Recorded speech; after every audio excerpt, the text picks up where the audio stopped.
ကဲဒီနေ့တော့ကျွန်တော်ရဲ့အကောင့်ထဲမှာပြောထားတဲ့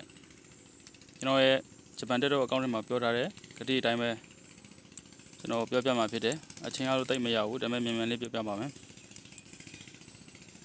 ကျွန်တော်ငယ်ကလေးကထိမ့်သိမ့်လာခဲ့တဲ့လျှို့ဝှက်ချက်တစ်ခုရှိတယ်အဲ့ဒါကတော့ဗာလဲဆိုတော့ကျွန်တော်ရဲ့ဆရာကျွန်တော်ကိုလက်ဆင့်ကမ်းခဲ့တဲ့အရာတစ်ခုပေါ့ဗာလဲဆိုတော့ကျွန်တော်ရဲ့ခလေးယူတဲ့အခါမှာကျွန်တော်လူပြောကလေးကတင်ထားခဲ့တဲ့အရာပေါ့ခလေးယူတဲ့အခါမှာတဲ့သူကယောက်ျားလေးလိုချင်လို့ရှိရင်ယောက်ျားလေးရတယ်မိန်းကလေးလိုချင်လို့ရှိရင်မိန်းကလေးရတယ်အစားတော့ကျွန်တော်ကလည်းလူငယ်တယောက်ဖြစ်တဲ့အတွက်မယုံဘူးပေါ့လေ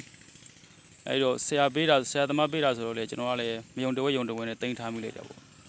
အခုတော့ကျွန်တော်မှအခုကလေး2ယောက်ရှိတယ်ကျွန်တော်ကိုယ်တိုင်လည်းအဲ့ဒီအရာကိုပဲနှီးကိုပဲကျွန်တော်သုံးပြီးတော့ကျွန်တော်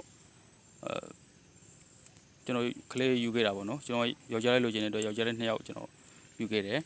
တကယ်လေးအလုပ်ဖြစ်ပါတယ်တကယ်လို့ကျွန်တော်အဲ့ဒါကိုကျွန်တော်တင်ပေးပါမယ်အဲ့ဒါတော့ဇယားပါဇယားလေးကိုကြည့်ပြီးတော့ဗာကြည့်ရမယ်ဆိုတော့ကိုယ့်ရဲ့အိမ်ထောင်ဘဲရဲ့ကလေးယူမယ်ဆိုလို့ရှိရင်ကိုယ့်ရဲ့အိမ်ထောင်ဘဲရဲ့မွေးနေ့မှန်ရမယ်မွေးတဲ့ကလေးမှန်ရမယ်ပြီးလို့ရှိရင်ကိုလိုချင်တဲ့ယောက်ျားလေးရှိတဲ့လမိန်းကလေးရှိတဲ့လဆိုတာရှိတယ်အဲ့ကိုကယောက်ျားလေးလိုချင်မယ်ဆိုလို့ရှိရင်ယောက်ျားလေးရှိတဲ့လမှာယူလိုက်လို့ရှိရင်ယောက်ျားလေးရတယ်ဒီမှာမိန်းကလေးရှိတဲ့လမှာမိန်းကလေးလိုချင်လို့ဆိုလို့ရှိရင်မိန်းကလေးရှိတဲ့လမှာမိန်းကလေးယူလိုက်လို့ရတယ်အဲ့ဆိုလို့ရှိရင်ကိုယူတဲ့အတိုင်းပဲတကယ်ဖြစ်လာတယ်အဲ့ဒါကျွန်တော်ကတော့လူပြိုဘွားတစ်ချောင်းလုံးမှာအဲ့ဒါယူထားပြီးတော့ကျွန်တော်လိုက်ပြီးတော့စမ်းကြည့်တယ်ပေါ့နော်ဥမာကိုဝန်ရှိတဲ့မိန်းမတွေကိုတွားပြီးတော့သူ့ရဲ့အသက်မွေးသစ်ကလေးကိုမေးပြီးတော့သူကဘယ်လမှာရတာလဲဆိုပြီးတော့သူကမေးတယ်ပြီးတော့သူ့ရဲ့မွေးသစ်ကလေးနဲ့သူ့ရဲ့လမှန်ပြီဆိုလို့ရှိရင်ကျွန်တော်ကအဲ့ဇယားကိုကြည့်ပြီးတော့ဘာလေးမွေးမယ်ဆိုတော့ကျွန်တော်ပြောလို့ရတယ်အထရာဆောင်းနေပါရိုက်စရာမလိုဘူးကျွန်တော်နေရအဲ့လိုပဲဆိုတော့